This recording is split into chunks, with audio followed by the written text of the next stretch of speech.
Hey y'all, hey y'all, hey y'all. Today is Wednesday. It is, let me see, according to my watch, it is the 22nd.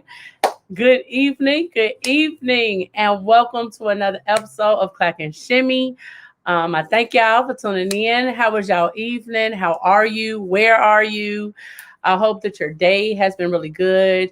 We are at Wednesday. We are in the middle of the week, y'all. We done made it to the middle. We down two. We got two more to go, but we done made it to the middle of the week, y'all. So that's something to celebrate about. Hey, Donna. Hey, Bev. So listen, when y'all come in, let me know where y'all from, where everybody's from, how everybody is doing. Because I love to know how you guys are. I love checking in with everybody to see how you guys' day has been. Today, my day was really good, super productive. I'm excited about tonight's show because we are continuing the conversation of boundaries. And I know this is, like I told y'all Monday, this is a topic that I have had struggles with. I think a lot of us have had struggles with. And guess what? It's cool because some of us are still learning. Hey, Sam.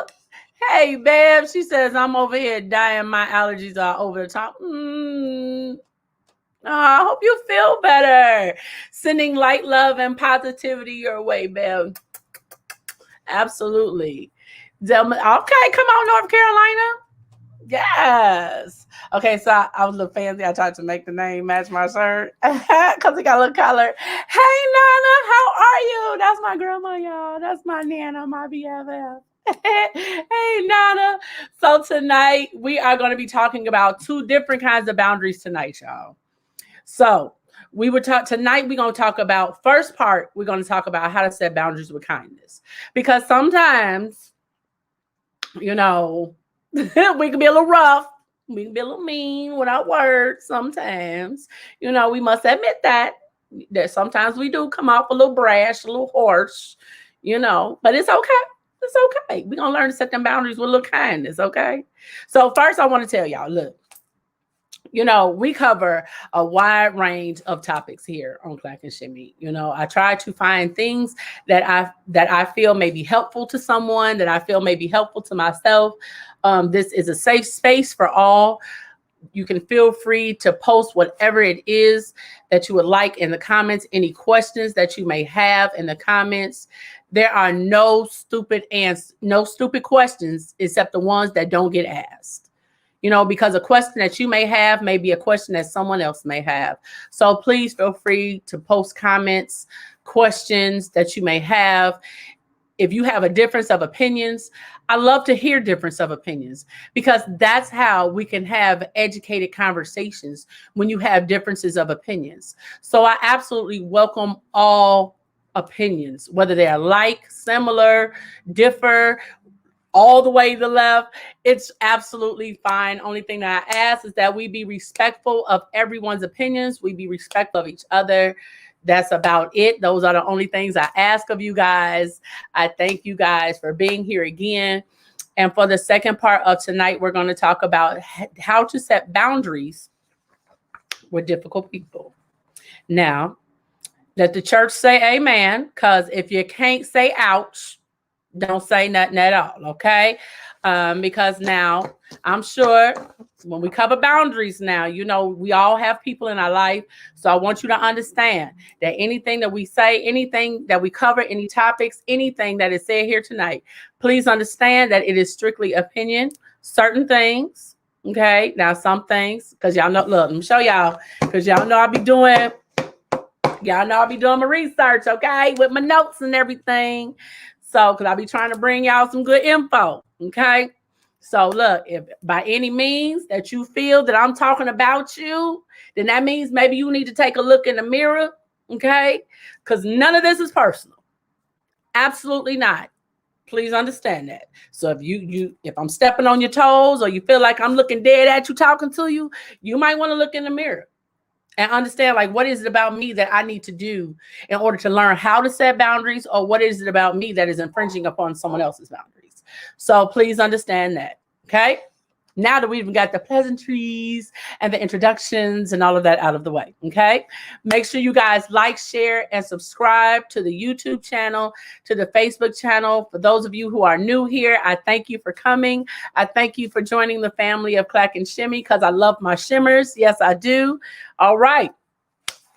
Let's get into it, okay? How to set boundaries with kindness. Let's begin by remembering that setting boundaries kindly doesn't ensure that others won't get angry. You can't control how other people respond to your requests. However, using these communication tips can reduce the likelihood that others will respond angrily. Yesterday, we talked about what is the fear that we have of setting boundaries sometimes. And sometimes in setting boundaries, we're so afraid that we're going to hurt the other person's feelings. We're afraid that we're going to disappoint someone. We're afraid that we are going to,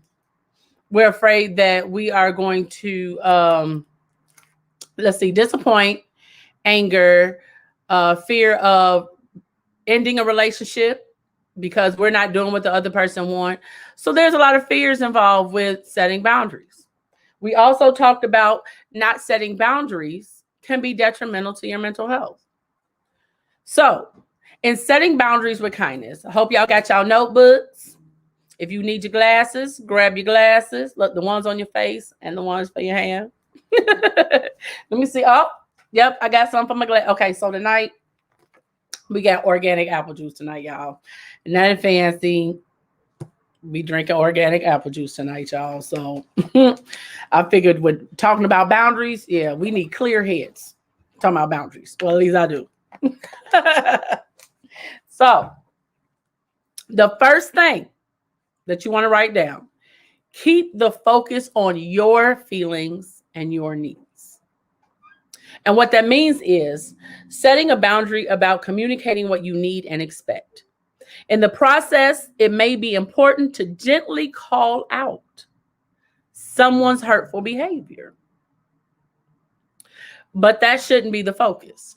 Focusing on what someone has done wrong is likely to make them defensive. Instead, lead with how you feel and what you need. Hey, Letitia, how are you? Hey, Nana. Well, good evening, Mr. Harris. Hola to you too. So listen, what that means in keeping the focus on your feelings and your needs. So if someone is behaving in a certain manner, okay? So say if someone is, we talked about yesterday. So say if someone's continually calling you a bitch and that's not what you like. You don't like it because it hurts your feelings. Well, in explaining that to someone, instead of saying, look, I done told you before, you're not going to keep calling me a bitch. Explain that, I feel like it really hurts my feelings when you use that word, and I don't particularly care for it. And I'm asking you if you could stop using that when you're referring to me. And in explaining it that way, you're focusing on you and what it is that you need and what it is that you want, instead of focusing on the action of the other person. So that's the very first thing in setting boundaries with kindness, is keep the focus on you and your needs. The next one is be direct. Sometimes in an effort to be kind, we're wishy-washy and don't clearly ask for what we want or need. Out of fear, sometimes, of upsetting someone, we're not ready or able to be exactly clear. And I do mean clear cut about what it is that we want or we need, especially in relationships. Because sometimes we get so caught up in the thought of having somebody or being with somebody that we allow them to do things and say things that are hurtful to us because we're just so wrapped up in the thought of being in a relationship. And you have to be direct when you're telling someone how you feel and what it is that you need. You have to be clear cut about it. Letitia says, and if you keep calling me that, I will make you physically feel how hurt I emotionally feel. That is not setting a boundary with kindness. That is not setting a boundary with kindness. But that is an alternative. I digress. Okay. See, I thought I wasn't gonna pull out the fan tonight, but y'all gonna make me pull it out. I digress. I digress. But we have to be direct when we're explaining to people what it is that we want and what it is that we need. If you're telling someone, look, what I need from you is I need communication. What I need from you is physical contact. What I need for you is to stop talking to me like you crazy. What I need is you to stop doing things to me that make me feel a certain way. You have to be direct when you're talking to the other person, because when you beat around the bush or when you're wishy-washy with what it is that you want or what you need, the person doesn't get a clear understanding of what it is that you may want. So when they're not getting a clear understanding, how can they give you what it is that you require or what it is that you need? So the second thing is be direct. The third is be specific. Ask for exactly what you want or need. Specificity makes it easier for the other person to understand your perspective and what you're asking for. So when you're specific in your needs, it gives the person a clearer picture. It gives them a window into what exactly it is that you're talking about. So I'm trying to think of a good example to give you. Like with your kids. Okay, we're going to talk about the kids this time. When you give your kids boundaries when it comes to cleaning their room, you have to give them clear instructions. You have to be specific. Like when you tell kids to clean their room, you can't just say, go clean your room. Because 9 times out of 10, if you tell your kids go clean their room, it is not going to get clean. Stuff is going to get shoved under bed, shoved in the back of places. You're going to get you're going to open the closet and something is probably going to fall out on you. You have to be specific. Make your bed. Put your shoes away in the closet. Wipe your desk off. Sweep your floor. Mop your floor. Those are specific things. If you're telling someone that you want them to do something specific, you've got to name it. Name it. Recap. The first one is keep the focus on your feelings and needs. The second is be direct. And the third is be specific. Now, it's 6 in total. And after I give you all 6, I'll give you some examples of what I mean by setting your boundaries with kindness. The fourth is use a neutral tone. When you're telling someone what it is that you need and that you want, instead of yelling it, just use a normal tone. You don't have to be the loudest one in the room to get your point across. You can simply use a regular tone, like, no, I'm not going to tolerate that. No, that's not for me. Not at all. I'll pass. Hard pass. And it doesn't have to be the center of attention. You don't have to be loud. You don't have to draw attention to yourself or the situation or the person that you're talking and start defending. Think of how you feel when someone's hollering at you. Like, just take a moment and think about it. How does it make you feel when you're speaking to someone and they start hollering at you? Does it make you angry? Does it make you want to start hollering back? Does it make you even want to listen to what they're saying? Like, think about it. Hey, Joe. Joe says, so I can say calmly, no, I don't like teeth or pain. See, he could have stopped it. I could say no calmly. Nobody asked you if you like teeth. But yes, you can calmly say no, I don't like pain. No, I don't like teeth. Tone of voice and how you say it. Sometimes when we say things to people because our tone is wrong, it comes across a way that we don't intend it to. So sometimes we have to really watch how we say things to people. Even when we're trying to teach them how to treat us, we have to watch how we talk to people. You know, it's not an easy task. It's certainly not an easy task to do. I know that for me, I had to learn how to talk to certain people in my life. Um, and even my mom. Like my mom is one of those people. You know, sometimes my mom can be saying something really nice, but it's the tone. So we all have to look at exactly what it is and how you're saying it to the person to make sure that your message and your point is coming across without you coming off as aggressive, coming off as mean. Just get your point across. Joe says, I'm glad you are saying this because this works in relationships. Absolutely. Especially when your tone is elevated, asking where you've been. Here's the thing. If a boundary for you in relationships is knowing where your partner is, that's a boundary for you. And it's okay. Hey, Bobby, how are you, darling? It's okay if that's one of your boundaries. But it's how you do it. It's how you do it. When your partner walks in the door, instead of standing there like, where the hell you been? Where you been? That's aggressive. No one wants to come in to aggression. So now if you word that a little differently, hey, Anthony.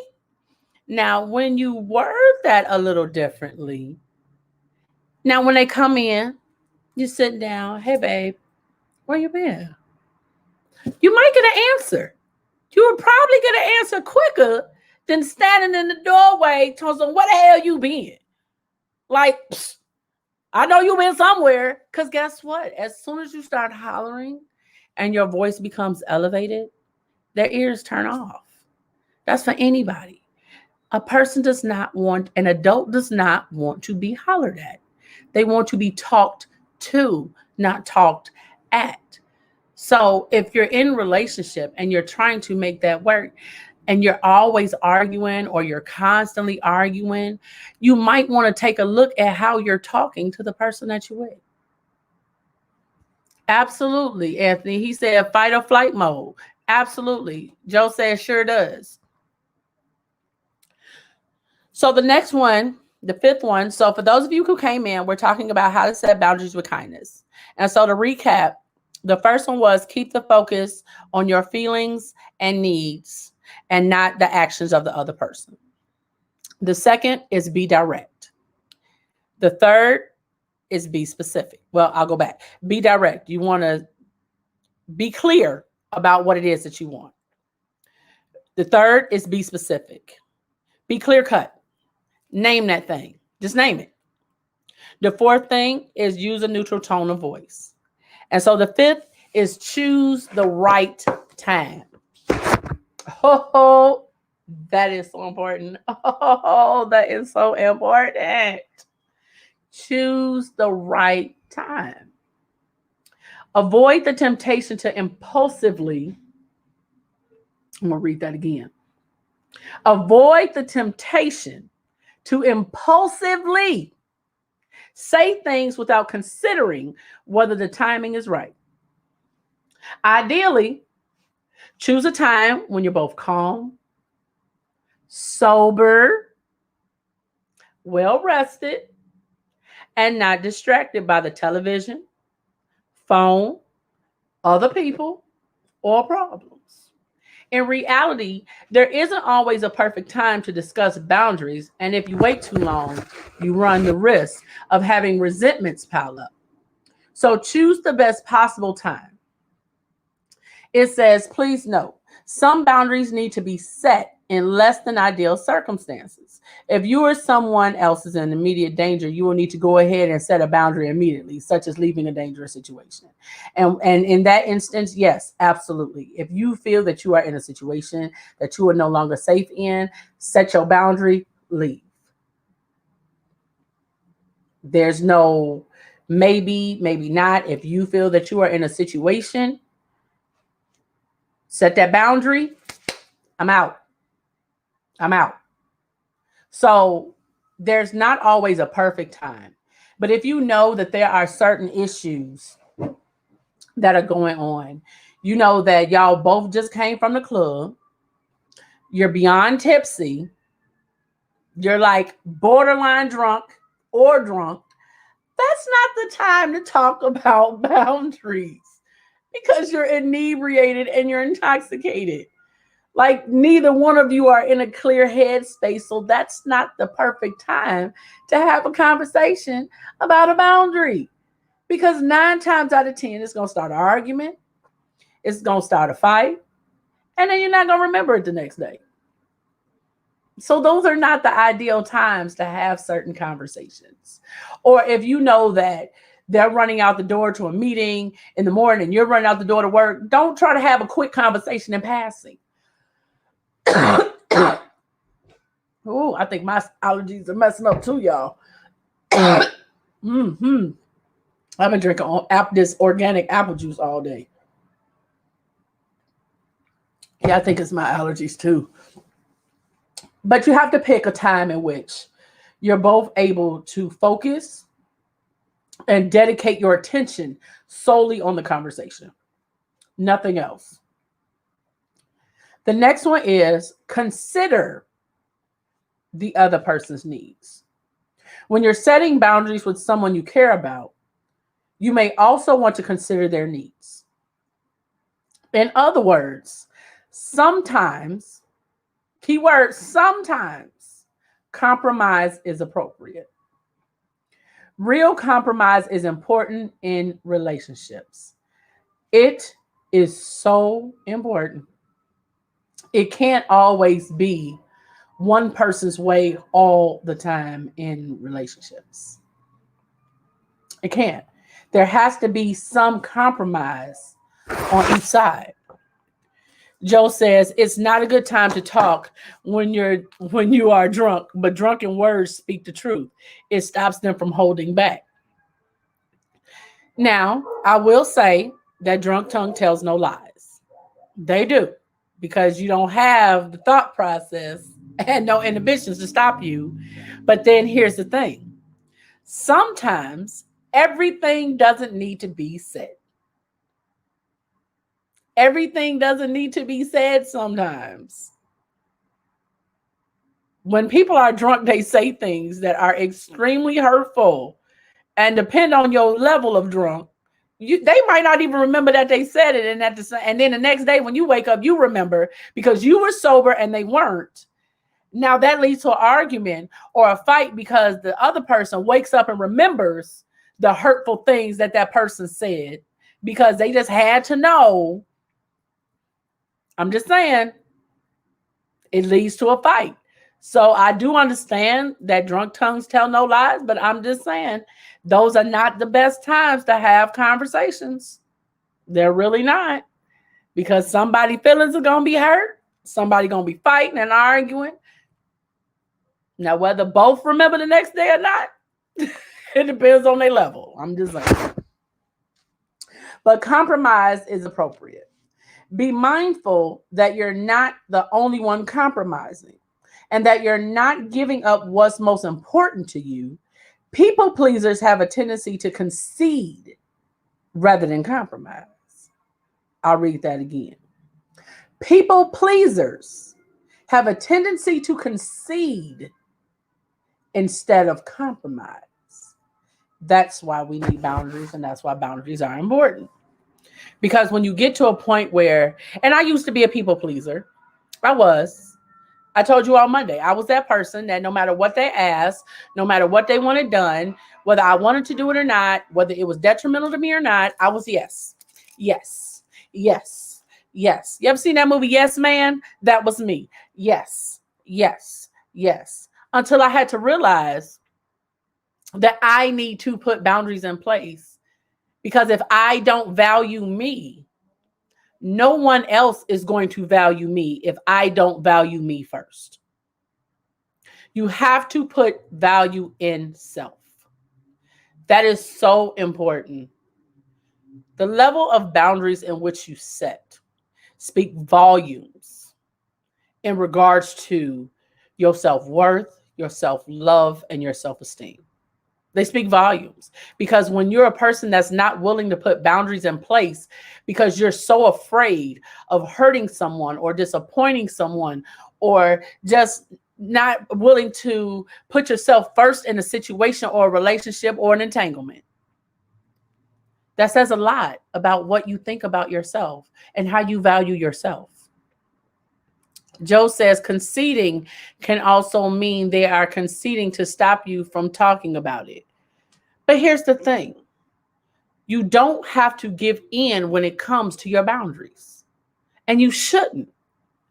Compromising and setting hard boundaries against people doing things, to say things and do things that will hurt you. Now, those things you don't compromise on. Those are not things that are compromisable. They're not, because their boundaries are set in place to protect yourself. Meaning, we talked about Monday the 5 different types of boundaries. So we have, let me see, hold on, let me pull out my notes. I told y'all I keep notes everywhere. We keep notes everywhere. I'm going to recap for y'all the 5 kind of boundaries that we have. We got the physical, we got sexual, we got financial, we got emotional, and intellectual. So those are the 5 types of boundaries that we have. You put the boundaries in place, like I said, to protect yourself. You can't just allow people to keep borrowing money, and keep giving money, and you never get it back, or you never ask for it back, or if you don't set boundaries in place. Here's the thing. People will continue to take as long as you're willing to give. How much of you are you willing to give before you value you and say enough is enough? Exactly, Zelma, a doormat. You're just going to keep giving and giving and giving and giving. Have you ever heard the saying that you can't pour from an empty cup? You can't pour from an empty cup. If you keep giving and giving and giving and giving till there's nothing left of self, you have to put boundaries in place, regardless of whether or not it is going to disappoint someone, whether or not it's going to make someone upset, whether it is going to cause someone to stop talking to you. You have to do what you have to do to protect yourself, your space, and your peace. Joe says some people choose doormats to get what they want because it's something they don't want to deal with. Absolutely. You have some people that prey on weak-minded people. You have people who prey on people who don't know how to set boundaries or refuse to set boundaries. You have people like that prey on people like that because they know that those are the type of people that are going to continue to give so they can continue to take. You have some people that will step on any and everybody to get to where they want to go and not feel no remorse, no nothing about it. Zelma says, you are so right. It's a sad type of person. It is. But that's the society that we live on, that people prey on people like that. Which leads into a segue about anger. We've talked about people having a fear of not setting boundaries out of fear of upsetting someone or making someone angry. When you have that type of fear about setting boundaries, you need to look at what causes you to be so afraid of someone else being angry with you wanting to protect yourself. Anger is an uncomfortable feeling for most of us. And because it's uncomfortable, we try to avoid it. But when we try to avoid other people's anger, we do things like not setting boundaries, overextending ourselves to please others, If you know that I'm talking about you, just say ouch. Don't say nothing at all. Just or tolerating mistreatment. I used to be that person. I used to be that person. I did. Someone said no self-confidence, no self-esteem. Absolutely none. Absolutely none. I used to be that person that overextended myself all the time to please others. I used to be that person that tolerated mistreatment. I did that because I didn't value myself. I didn't have self confidence. I didn't have self esteem.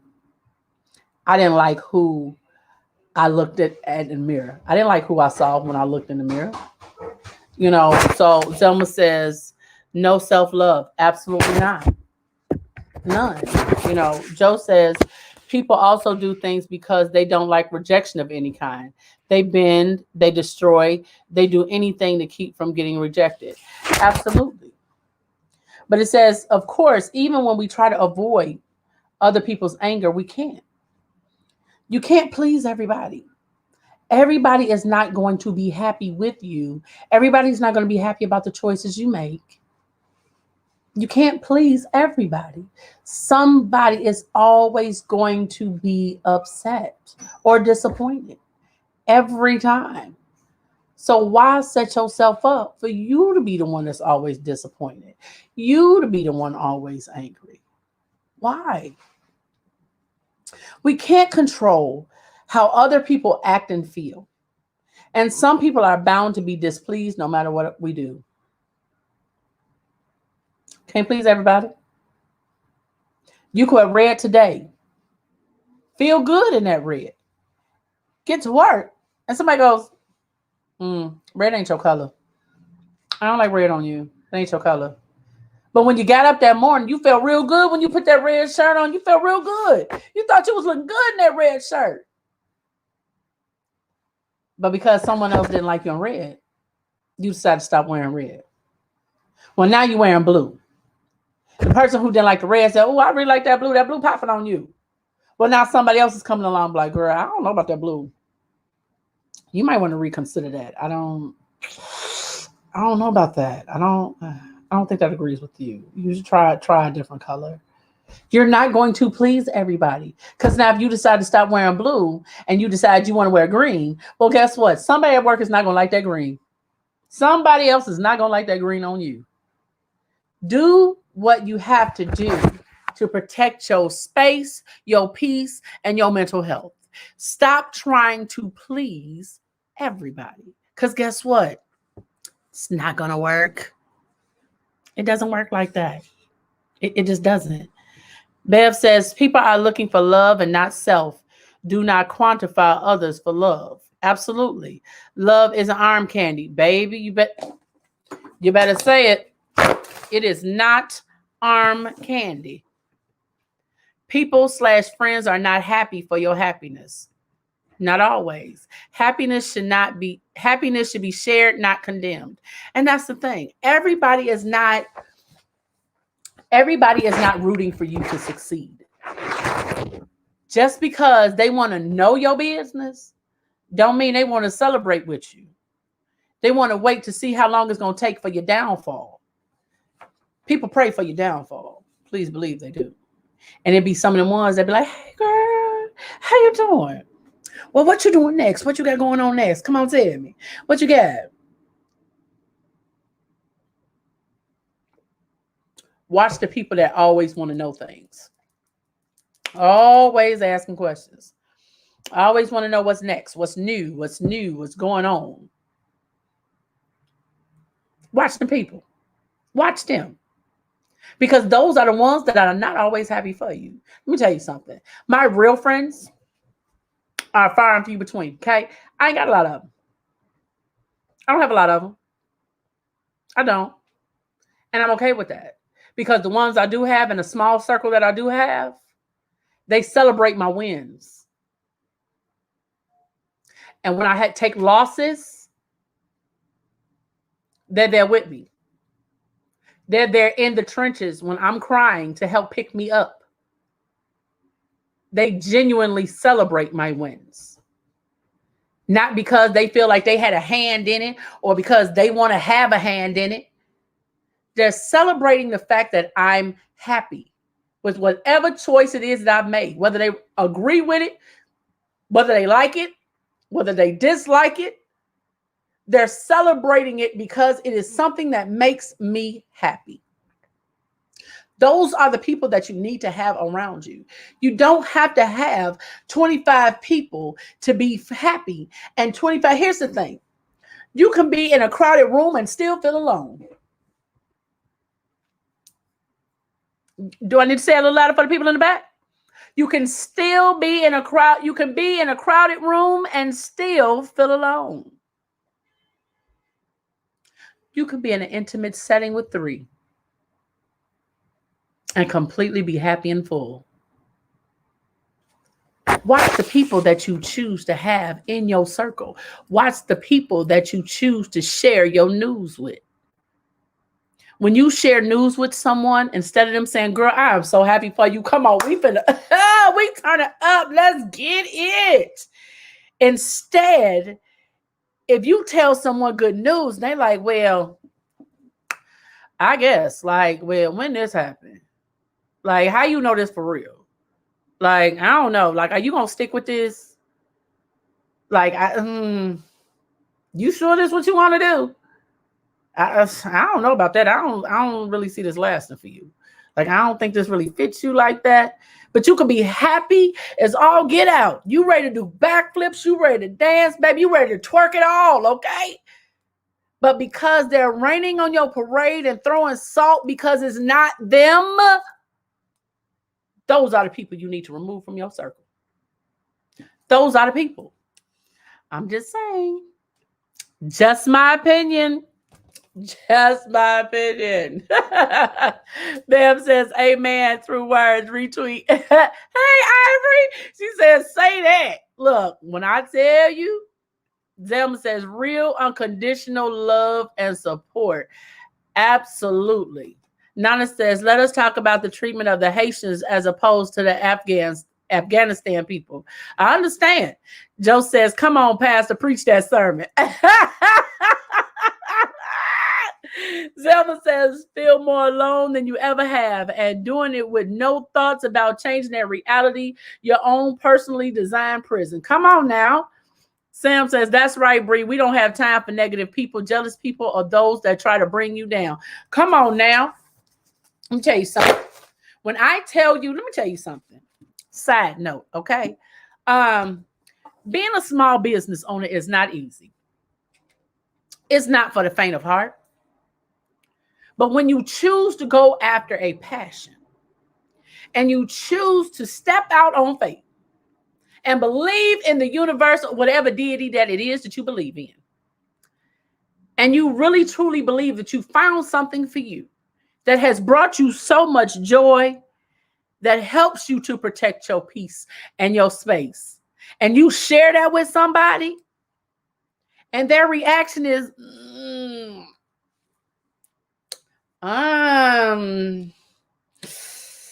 yeah, that right there, they're showing you how they really feel.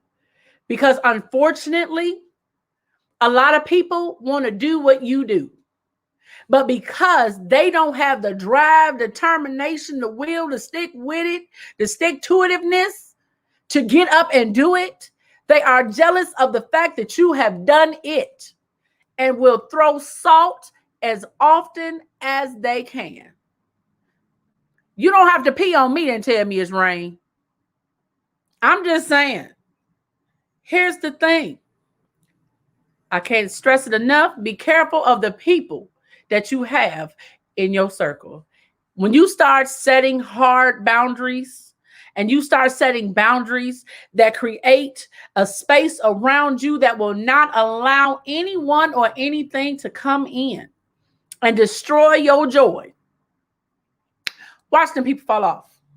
girl, you know, you been acting funny. Like, you don't go out with us no more. Like, you don't hang out with us no more. You and your little business. Like, you act like you just all that because you got your little business. And you know what I'm saying? Like, girl, it ain't even all that. Like, you doing your little thing, I guess, whatever. It ain't even all that. They're showing you who they are and how they really feel about you. When you elevate, everybody can't elevate with you. Side note. Joe says, stay away from people who send you people they don't mess with.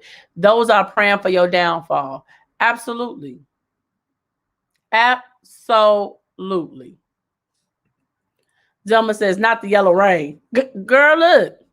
You ain't got to be on me and tell me it's rain. Girl, bye. I seen you do it. No, ma'am. No, ma'am. No ham, no spam. No, thank you, Miss Shirley. Not at all. So listen. Instead of trying to avoid anger, it might be helpful to pause and ask yourself why anger feels so uncomfortable. Try answering the following questions. I want you guys to ask yourself these questions. If you're a person that other people's anger makes you uncomfortable, or just anger in general makes you uncomfortable, I want you to ask yourself these questions. I ask myself these questions. You don't have to type your answers in the chat. Just ask yourself these questions. The first one is, were you allowed to be angry as a child? What happened if you were angry? I'm going to pause for a moment, give you a chance to think about your answer and just say it to yourself, because these are questions that we really need to ask ourselves sometimes, because we need to figure out the root of why certain things put us in an uncomfortable space. The next question is, have people hurt you when they're angry? Hey, Sapphire. Hey, boo. Have people hurt you when they're angry?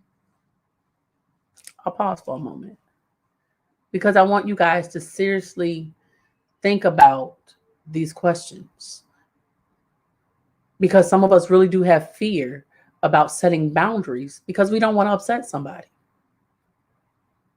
because we're uncomfortable with the feeling of anger itself. These are questions you need to know. What's the difference between anger and violence? Is there a difference for you? I'll pause.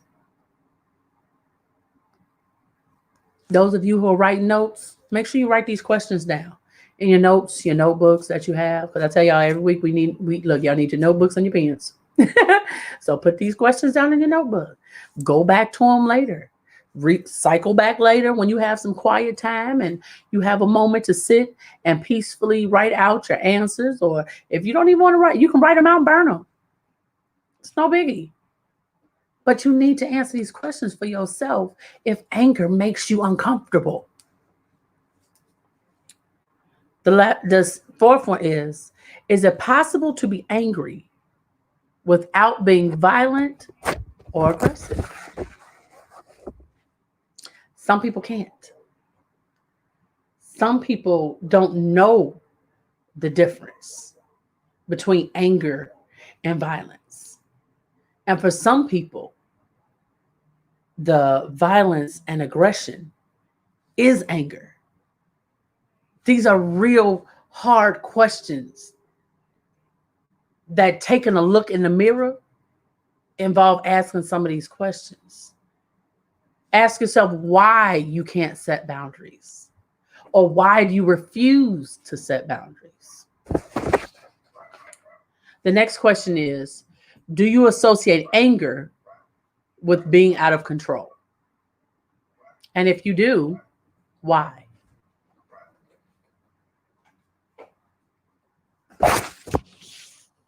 Zelma says the difference between you dealing with your emotions and you taking them out on someone else because you can't control self.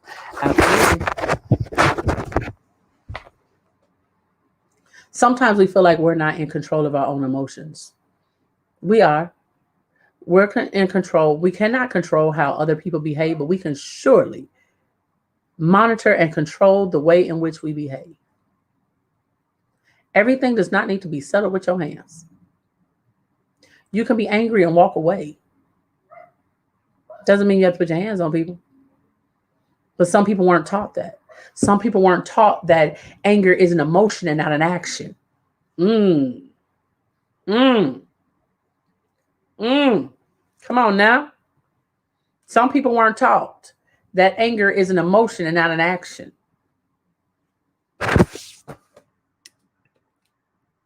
Zelma says that's a cop-out, a BS excuse. The next question, and the last question, does getting angry make you a bad person? In my opinion, no. But everybody's opinion is not the same. Everybody's opinion is not the same. Some people feel that it is. I tell you, see, I told you they'd be calling me. I thought I turned that ringer off. Yes, I didn't. So, I'm going to give you...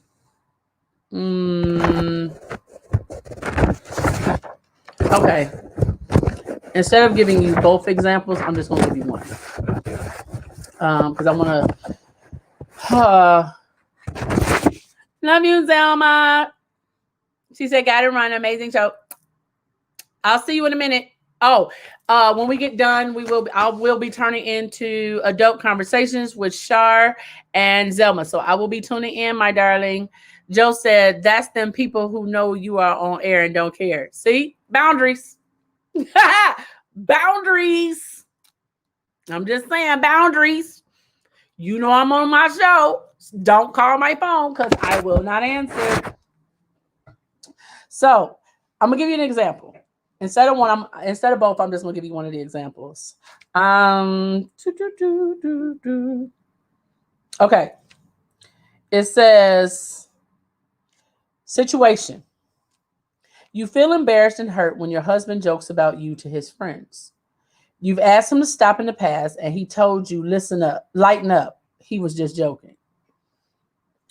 Setting boundaries, how to set a boundary with kindness would be, the response would be, honey, I'd like to talk to you about what happened with your friends when your friends were here last Friday. I felt embarrassed when you were joking about my cooking. I know you didn't mean any harm, but it really hurt my feelings.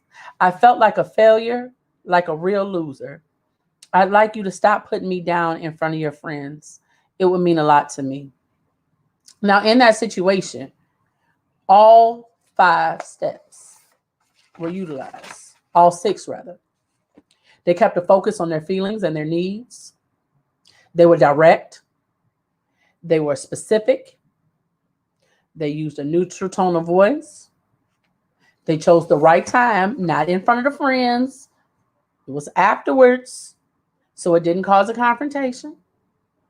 And they considered the other person's needs. They know that the other person was still hanging out with their friends. They still want to hang out with their friends, laugh and joke. But guess what? I don't want to be the butt of your joke. And so that's just an example of how to set boundaries with kindness. Sapphire says, right on. I get angry with cashiers and bad drivers, but never have hit them in the throat. Just saying. Baby, I know what it feels like when they be cutting you off and they come too close and almost hit your car. You be like, not worth my time today. No, ma'am. You're not going to get me today. No, ma'am. So listen, I will go through the how to set boundaries with difficult people. So for that one, let's see. I'm just gonna give y'all these. So I think that's important. Okay, so because I think the examples are extremely funny yet important. It says popular mistakes that cause boundary setting to fail. So it says telling people what they should do or not do and why they're wrong. So it says that this creates resistance and struggle. Trying to change or manage the other person is not likely to be well received. Nobody wants you telling them what to do and what they are and ain't going to do. especially not no adult. You know how you are. I know how I am. And I'll tell you in a minute, like, what you're not going to do is tell me what I am and ain't going to do as an adult. Like, just saying. Especially when unsolicited and there's a pattern of problematic behavior. Most people don't be like to tell what to do and why they're wrong. Or they may not be able to stop. So again, these are the mistakes that cause boundary settings to fail. The second is poor timing and wrong intent. We talked about that. Reactions from anger or frustrations in the heat of the moment when you're at your wit's end. These are the type of situations when you allow any and everything to spew out your mouth without you thinking about it. Setting a boundary doesn't mean you need to be hurtful to someone else. That's not what that means by any means necessary. It doesn't. Because the same way you don't want anyone hurting your feelings or putting you in situations or positions to be hurt, doesn't mean that you get to put other people in situations or positions for them to be set up to be hurt by setting your boundaries. That's not what that means. It says this approach triggers a reaction in kind, escalates and prolongs the situation. It is a desperate attempt to try to force the other person to do something.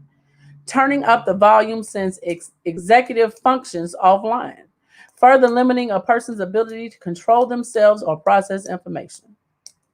Again, we talked about when you start hollering at people, ain't nobody listening to you. Nobody is listening. They're like, oh, okay, they're yelling again. Oh, okay. Let me tell you something. I can ignore my kids watching a movie. I'll put captions on the TV. They could be talking, hollering, screaming, and I'm going to watch my TV like I'm sitting in a room by myself. You better learn to tune people out. I'm just saying. Limits are different than punishment and are not motivated by or delivered in anger. The feelings motivated and motivation behind what we do affects the message received and determines its impact. If you are purposely doing things and saying things that hurt people intentionally, that's not setting a boundary. That's just being malicious. That's literally just being malicious. That's what it is. The third is trying to get people to admit or own up to something or recognize that the limits are for their own good. Oh, my goodness. Oh, the hardest thing to do is try to get somebody to admit they wrong when they don't think they are. Sometimes you got to move on without that apology. Like, just move completely along. Because if a person feels that they are not in the wrong, they are not going to apologize or acknowledge the fact that they hurt you. They're not, because that's not important to them. They said what they said. Period. And that's it. That's it. That's all. Don't hold on to it. This approach creates a control struggle around autonomy, inviting argument, debate, and resistance / counterforce. It is experienced as emotional force, trying to control how the other person thinks or feels, and it can also be humiliating. The fourth is saying too much, justifying, over-explaining, and being invested in convincing the other person that what you're saying is reasonable or right. Now, we've talked about you don't always have to be right in every situation and every circumstance. You don't always have to be right, and it's okay if you are not right. I promise it's okay. This approach seems insecure, relinquishes power, diminishes credibility, allows an opening for opposition or argument. It is associated with needing validation, fear of the other person getting mad, or the misconception that logic works when emotions are at play. Setting limits effectively requires coming from a position of strength, which is different from dominance or a place of force, being grounded and emotionally separate from the other person. Don't allow your emotions to take over when you're trying to set a boundary with someone. The fifth is being unprepared, including not factoring in what you already know about how things will realistically play out. Now, if you're dealing with a person that likes to argue And no matter what you say and what you do is going to lead to an argument. Why set yourself up for failure? Just why? Because that's what's going to happen. It says, see, even they said it. This sets up preventable failure. Or having a plan but not consistently doing what you say you'll do sabotages credibility. Also, intermittent reinforces increases problematic behavior. If you set a boundary and don't stick to it, they think you're playing. They don't think you're serious. They don't. The same way with kids. If you give kids an order to do, because as adults, we don't ask them to do nothing. We tell them to do it. If I tell you to clean your room, and if your room is not clean by 5 o'clock, there will be consequences. And if I consistently say that to you and there are never any consequences, then I'm enforcing the behavior of them not cleaning their room because they know that there's not going to be any consequences. So you have to stick to and do what you say you're going to do. So now that we've covered the 5 mistakes of setting boundaries that lead to failure, we're going to talk about the essential ingredients to effective boundary setting. We ain't going to be here too much longer, I promise. The first one is tell the other person what you're going to do, not what they should do. Because you're speaking for self. You're not coming at it as a way of, well, what you're not going to do is, because we all do it. I know I've done it. And I still do it sometimes. And I have to catch myself. Like, what you not going to do is, like, you know what? Don't even worry about it. Don't even worry about it. Sometimes we have to do that. It says you're only in control of what you do. But what you can do is limit the other person. So think ahead. So if you know, like my boundary is being around people who are so inebriated that they just cannot function. That's a boundary for me.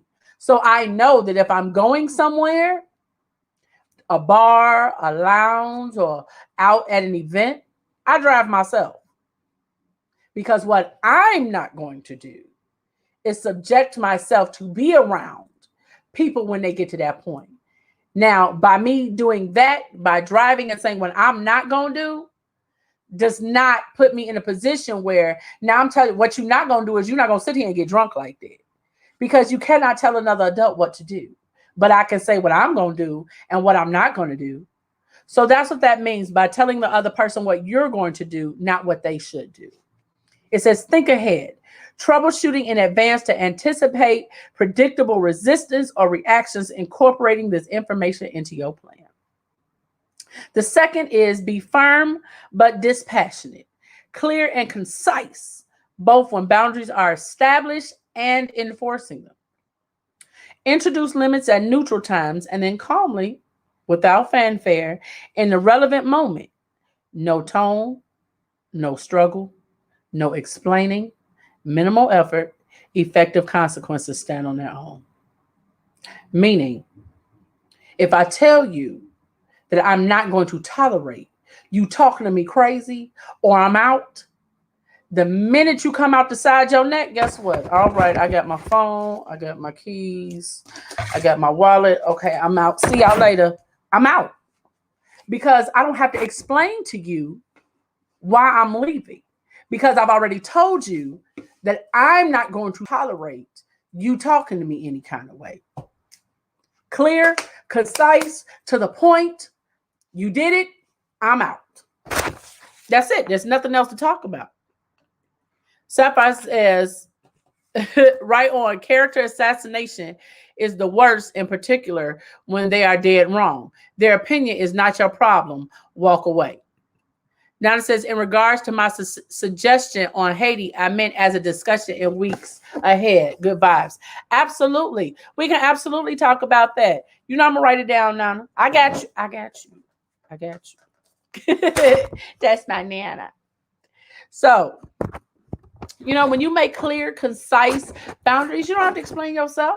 Just walk away. You don't have to do that. Oh, okay. You don't have to explain yourself when you make those type of decisions. You just walk away. Saying too much, justifying, over-explaining, and being invested in convincing the other person that what that what you're saying is right or reasonable. This approach, let's see, did we do that one? No, yeah, we did that one. How did we end up back on that one? So the third one is, let me see, now said, there are takers and givers. So much need to know. Absolutely. Like I said, people will take as long as you're willing to give. So you have to decide for yourself how much you're willing to give. Hey, Denise. She says, what do you do when they don't let you walk away? Baby. Now, depend on what the situation is. Because now in certain situations, if they feel that you don't need to walk away, then it's time to call the authorities. Because what I'm not going to do. And see, again, that's me deciding what I'm going to tolerate and what I'm going to deal with, as opposed to telling you what you're not going to do. I'm not going to argue with you. I'm not going to fight you. If this is the road that you want to take, we can move it this way. We can move in this direction. But I will not allow you to take me out of my character. So if a person is not willing to let you leave, then you do what you have to do. If that means calling the authorities, then you do that. You do that. Zelma says, let you. Such strong belief in fear. Here's the thing. It was, what was it? It was one of them Tyler Perry plays I was watching. Class Reunion. It was, matter of fact, it was Class Reunion. And the guy was just, he was beating on this woman and beating on her. And he was a pimp. And he was beating on her and told her he was going to take her. And she was like, I'm not finna go nowhere. She was like, oh, okay, I'm coming. Because he said he was going to take her kids. She'd had enough.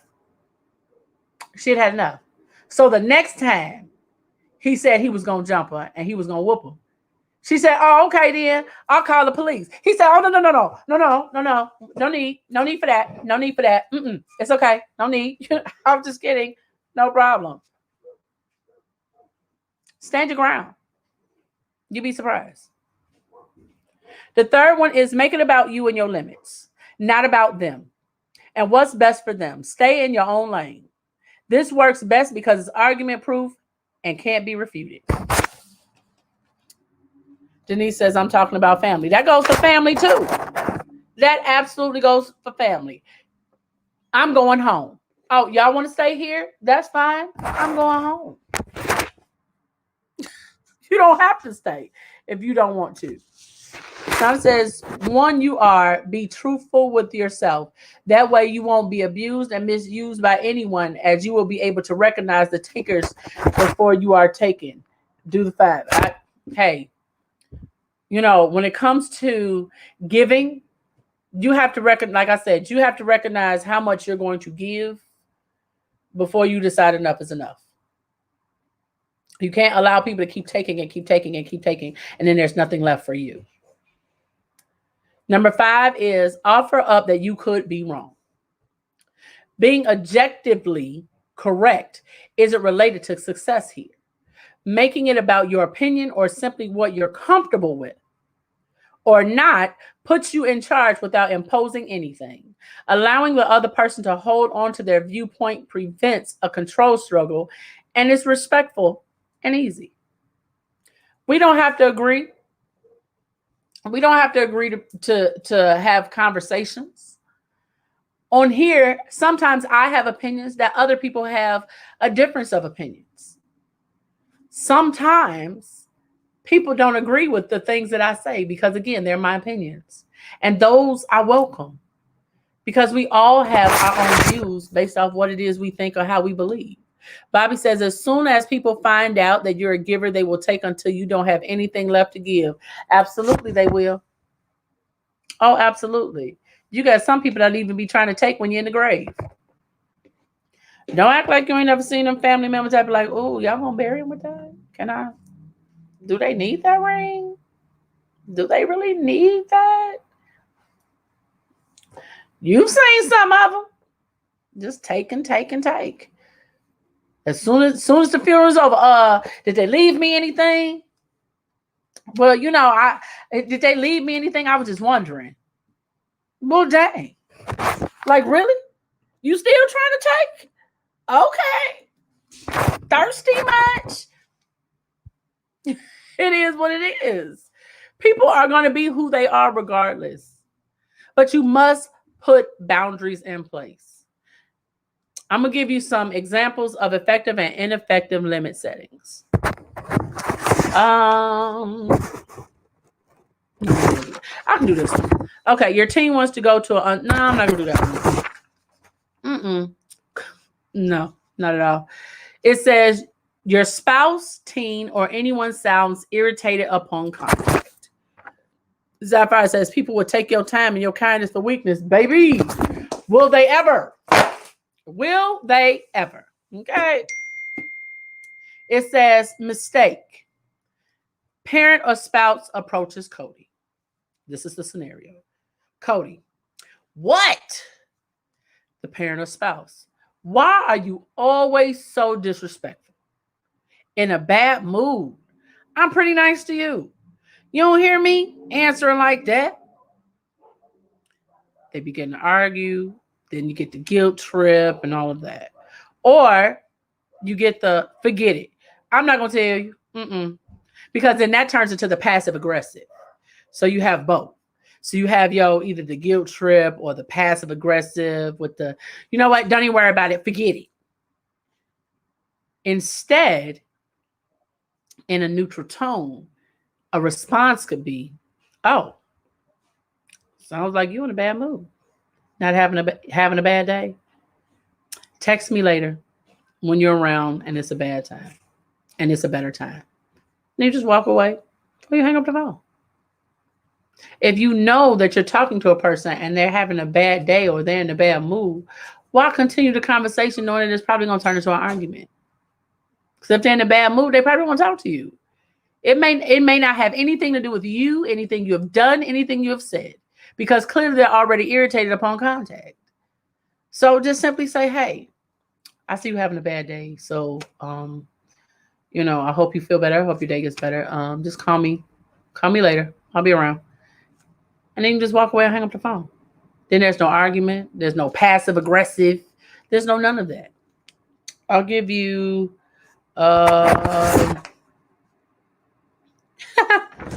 yeah, we're going to do this. Find yourself pulled into a deteriorating conversation with your partner. Okay. The mistake. Why are you always yelling? Stop talking. I can't take it. Why are you denying being mad? And then they walk out. Just don't say nothing at all. That's passive aggressive. That's passive aggressive behavior. Effective communication could have been, I'm taking a break from this conversation. We can continue this later. And just calmly walk out. There's no argument. There's no set up for an argument. Or I'm not comfortable talking right now. I'll come back, or let me know later when you want to connect. You're not setting yourself up for an argument. You're not setting yourself up for a fight. When a person is angry, stop trying to ask them questions. Stop trying to pull information. When people tell you they don't want to talk, stop asking questions. Stop trying to pull information that they don't want to give. It makes no sense, because then your feelings are hurt, because then they're angry, and then in their snapping, they say something to hurt you because you're poking that bear. You're poking that bear. And then when the bear turns around and mauls you, then that person plays the victim. When you poke the bear in the first place. When a person is angry, allow them that space. Hey, I understand. I get it. You don't want to talk right now. That's cool. Whenever you feel like talking, just hit me back. And leave it at that. And walk away. This one is really good. Okay. Got another one. It says intrusive or needy family member, relative, friend who thinks you're on call. It says calling or texting repeatedly. The intrusive person asks, why aren't you answering my texts or calls? The mistake is you feed into it. Sam says, I'm busy. The intrusive person says, well, where were you before? Sam says, at the gym. The intrusive person says, oh, so I guess you got time to exercise then. Sam said, well, I need to be healthy. Well, then the other person said, well, so do I. And see, the conversation will continue to go on. because you're feeding into the fact that you feel people pleasing, that you need to explain to this person what you doing, where you were, how long you was there, what you was doing, why you was there, who, what, when, where, why, how. You don't owe nobody those explanations. But when you don't feel like answering your phone. So here's the thing. Here's an effective way to combat that or to answer to that reply. When I don't answer, just know it means I'll get back to you when I can. Or I'm limiting screen time, text, emails, phones, so it may take a while for me to get back to you. Or you can just say, I'm actually off the phone at work, so now I won't be responding then. So here's the thing. Boundary setting is challenging. Most people have difficulty and, without a strategy, resorting to repeating the same tactic with unsuccessful, trying harder, or giving in. Another common obstacle is feeling it's mean or selfish to set limits, but it's actually hurtful not to. Boundaries protect relationships, allowing us to put our own oxygen mask on first. Rather than be disingenuous, set ourselves up to become resentful, and then want to escape. With the tools to be successful, you can now take charge. When we set boundaries, we have to keep ourselves in mind. Keep your mental health in mind. Keep in mind the fact that you are worthy. Your time is important. Love yourself. Value yourself. Self-love, self-confidence, self-esteem. When you're setting boundaries, that's what should be in mind when you're setting that. Are you setting a boundary with the thought of, if I set this boundary, how is this helpful for me? How does it benefit me to be able to be in a place where I can be at peace? Whatever that boundary means for you. Like I have a boundary of people not popping up at my house. You pop up at my house, there's no guarantee I'm gonna let you in. That's just the consequence of it. It is what it is. If you have a boundary of, and here's the thing, boundaries don't have to be these really big things. They can be really small things. They don't have to be really big things. But boundaries have to be something that's important to you, something that's beneficial to you. And when you're setting your boundaries, do not set them in mind of not upsetting someone else. Do not set them. Oh my goodness. I tell you, I told you to keep calling. And I had it on Do Not Disturb. Do not set your boundaries with worrying about whether or not you're going to hurt somebody else's feelings. Do not set your boundaries worrying about whether or not you're going to upset somebody. That's not important. That's not important. What's important is your peace of mind. What's important is you. Stop pouring from an empty cup. Take time to refresh, replenish, renew your mind, and refill your own cup before you continue to try to do those things for someone else. Sapphire says, explaining anything about my behavior is a pet peeve. I would rather, and I do, just roll my eyes and excuse myself from the conversation. You don't have to explain anything, especially when you've set your boundaries in place and people know your boundaries. You don't have to explain anything. No, there's no conversation about it. There's no explanation needed to be given. No, none of that. On Friday, we're going to talk about how to deal with people crossing your boundaries.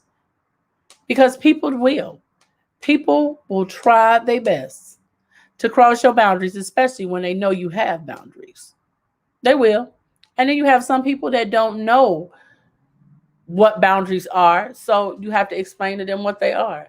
So Friday, we'll talk about how to deal with people when they cross your boundaries. I thank you guys for tuning in with me tonight. I thank you guys for the conversation. I thank you guys for the fellowship that we've had tonight. I thank you so much. And make sure you guys like, share, and subscribe to the Clack and Shimmy page, the Facebook page, the YouTube page. And in case nobody told you today, you are loved, you are important, and you are beautiful. And I love you. And there's absolutely nothing that you can do about it. Nothing. Okay? So listen, one random act of kindness is all it takes. Be the change that this world needs. So just do one random act of kindness. That's it. Tell someone you love them. Hug someone. Spread some joy. Spread some light, love, and positivity into somebody else's life. Allow the light and love that's inside of you to spill out and ooze upon somebody else, that it may fill up their cup, or it may refill them to allow them to spill out upon someone else. I thank you guys so much for tuning in, and I will see you guys on Friday at 6 p.m. Central Standard Time. Love you guys, and I will see you then. Have a wonderful evening.